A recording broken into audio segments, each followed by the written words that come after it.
ચલો બાલ મિત્રો, ગુડ મોર્નિંગ. ફરીથી એક સન્ડે, એક રવિવાર, 11 એપ્રિલ. ઓકે, 2 દિવસ પછી 13 એપ્રિલ મહારાષ્ટ્રમાં બહુ મોટો તહેવાર કહેવાય, ગુડી પડવાનો. તો તમને બધાને ગુડી પડવાની શુભેચ્છા. ચૈત્ર મહિનો પણ શરૂ થાય છે ત્યારથી. અને 14મી એપ્રિલ એટલે ડૉક્ટર બાબા સાહેબ આંબેડકરનો જન્મદિવસ. Baba Saheb Ambedkar was the president of our constitution committee, जिसने हमारा भारत देश का संविधान लिखा है. वो कमेटी के अध्यक्ष थे. और हमारा संविधान जो 26 जनवरी 1950 से जो अमल में आया है, उसके वो रचयिता थे, one of the founding members. आज कहानी नंबर 46, वार्ता नंबर 46. ओके, આજની વાર્તામાં વૃતિકા અને ધ્રીતિ will take attendance and Viana and Rians will distribute kela and other नाश्ता. So are you ready? Yes. आज 3 दोस्तों की कहानी है. 3 મિત્રોની વાર્તા છે. એક ઉંદર, एक बिलाड़ी અને એક મરઘી. ઉંદર માઉસ, बिलाड़ी कैट एंड मुर्गी मीन्स हैन, है ना. कैसे हैं देखो, उंदर और बिलाड़ी का जमता नहीं है. टॉम एंड जेरी आप कार्टून में देखते हैं, बट यहाँ अच्छी दोस्ती है तीनों के बीच में. ओके, तो तीनों मिलके एक जंगल में रहते थे. ओके, उसमें काम का बंटवारा कर लिया था. बिल्ली है ना, वो बिल्ली दूर दूर से पानी लेके आएगी सबके लिए, खाना पकाने के लिए और सबके पीने के लिए, नहाने के लिए. मुर्गी है, वो घर का साफ सफाई करेगी. ओके, कपड़ा धोएगी, झाड़ू पोछा करेगी. और उंदर है ना, चूहा, वो सबके लिए खाना पकाएगा.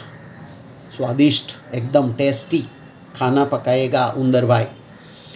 तो तीनों अच्छी सी जिंदगी जीते थे, खुश मिजाज में थे, सब खुश थे. तो अचानक एक दिन बिल्ली दूर से नदी में से, तालाब में से पानी भर के लौट रही थी. तो उसने देखा एक શિયાળ, ફોક્સ. आपको तो मालूम है, તમને બધાને ખબર છે ફોક્સ કેવું લૂચું હોય, કેવું ઘાતકી હોય. तो फॉक्स को देखा दूर से तो डर गई और दौड़ती दौड़ती कैसे भी करके पानी का बोझ उठा के अपने घर में घुस गई और दरवाज़ा बंद कर दिया ज़ोर से. और उंदर और मुर्गी को भी बताया कि मैंने आज फॉक्स देखा है, अभी थोड़े दिन हम बाहर नहीं निकलेंगे, हमारे लिए खतरा है. हाँ, एकदम रिस्की है बाहर नहीं निकलने का, नहीं तो वो फॉक्स है ना, इधर उधर ही घूमता है और खा जाएगा हमको, शिकार कर लेगा हमका. तो 1 हफ्ते तक वो लोग बाहर ही नहीं निकले. जो भी घर में था, जो भी पानी था, जैसे भी था उसे चला लिया. 7 दिन तक बाहर नहीं निकले. फिर अभी उनको भी कंटाला आने लगा. तो फिर 8वें दिन है ना, मुर्गी ने दरवाज़ा खोला और बोला कि चलो मैं ज़रा राउंड मार के आती हूँ, देख के आती हूँ. तो देखने में ले गई ने, तो उतने में ही फॉक्स उधर ही था, उतने में ही, और उसके पीछे भागा और ये अंदर में आई. हाँ, और सबको बताया कि फॉक्स आ रहा है पीछे, શિયાળ આવે છે પાછળ, छुप जाओ. तो बिल्ली किसी के ऊपर चढ़ के छुप गई. चूहा कोई बिल था उसमें घुस गया किसी के अंदर, हाँ, दर में छुपाई गयो. मुर्गी थी, वो दरवाजे के पीछे कुछ था, उसके पीछे छुप गई. तीनों अपनी जान बचाने के लिए प्रयास करने लगे और डर रहे थे अंदर में से, तो कि अभी क्या होएगा, फॉक्स आएगा तो क्या होएगा. और શિયાળને ખબર પડી ગઈ कि આમાં 3 જણા रहे छे. उसको पता चल गया था, इसलिए वो वेट कर रहा था बाहर इतने दिन से. और आज पता चल गया, मौका मिल गया, और घर में दरवाज़ा ये बंद करना भी भूल गई डर की मारी. और वो आया और घुसा और चिल्लाने लगा ज़ोर ज़ोर से. तो धीरे धीरे ढूंढने का प्रयास किया, हर एक कोना छान मारा.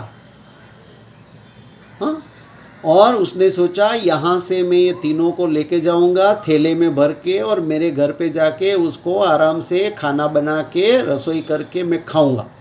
तो बड़ा थैला भी था उसके पास।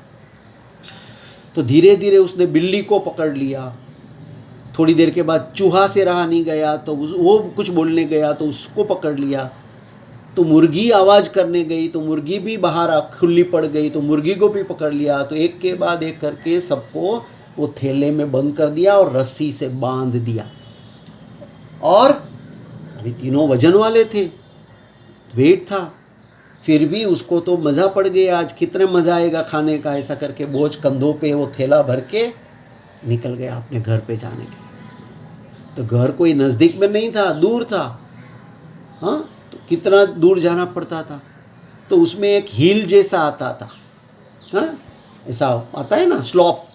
तो उसको चढ़ने तो उसको थक गया, इतना बोझ था ना तीनों का। और ये अंदर में तीनों बेचारे चिल्लम चिल्ली कर रहे थे, लेकिन वो तो सुनने वाला नहीं था। उसके लिए तो आज बहुत अच्छा खाना मिल गया है, ऐसा वो खुश था। फिर कैसे भी मुश्किल करके वो स्लॉप चढ़ तो गया और देखा अभी तो मेरा घर बहुत दूर है। तो उसने एक पेड़ देखा और पेड़ के नीचे बोलता है चल थोड़ा मैं आराम कर लेता हूँ, बाद में जाऊँगा। और उसने वो थैला जिसमें ये तीनों प्राणी थे ना, बिल्ली, चूहा और मुर्गी, उधर रख दिया और वो सो गया। इतना थका था ना इसका बोझ उठा के, और भूख भी लगी थी, तो वो सो गया। घसघसाट ऊँघी गयो शियाळ। तो थोड़ी देर कुछ हुआ नहीं है, कुछ चलता नहीं है, इधर ही पड़े। तो ये लोग आपस में बातें करने लगे कि है क्या है भाई माजरा, देखो तो सही। तो बिल्ली ने चूहे को कहा अभी तेरे है ना वो जो कटे हुए दांत है ना उसको काट दे, धारवाड़ा दांत थी आ तेलो तोड़ी नाख।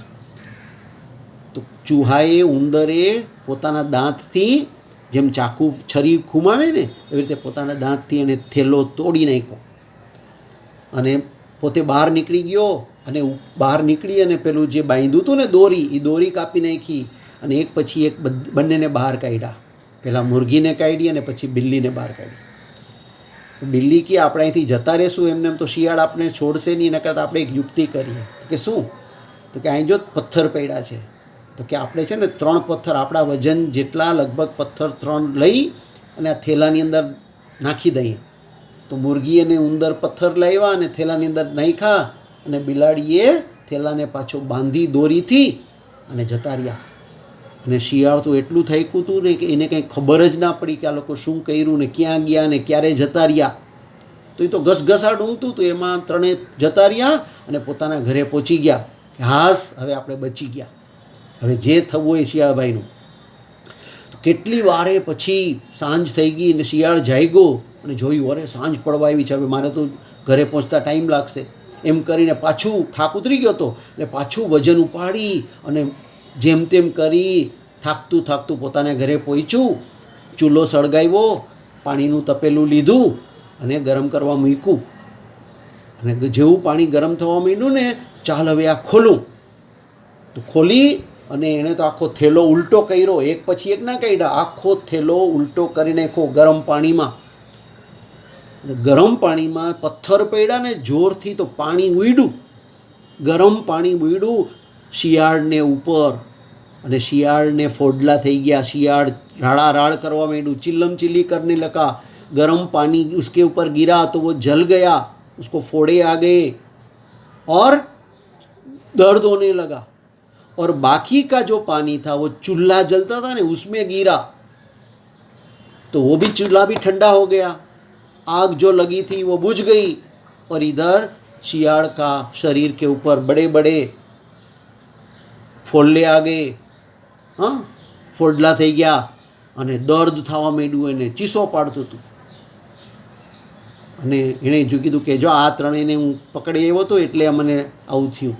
ઓકે, તો પેલા 3 તો પોતાના ઘરે મજા કરવા માંડ્યા અને શિયાળભાઈએ નિર્ણય કર્યો કે હવે કોઈ દિવસ આ રસ્તે જવું નહીં. ઓકે, તો આપણે આમાંથી શું શીખવાનું કે આપણી તાકાત હોય ને એનો જ શિકાર કરવાનો. આપણે તાકાત વગર શિકાર કરવા જઈએ તો પછી શિયાળભાઈ જેવા હાલ થાય. આપણે તાકાત વગરના આટલા બધો બોજ ઉપાડીએ તો આપણે થાકી જઈએ એના કરતાં એક એક કરીને એને લઈ આવ્યો હોત ને શિકાર કર્યો હોત ને તો પોતાનું પેટ ભરાઈ ગયું હોત.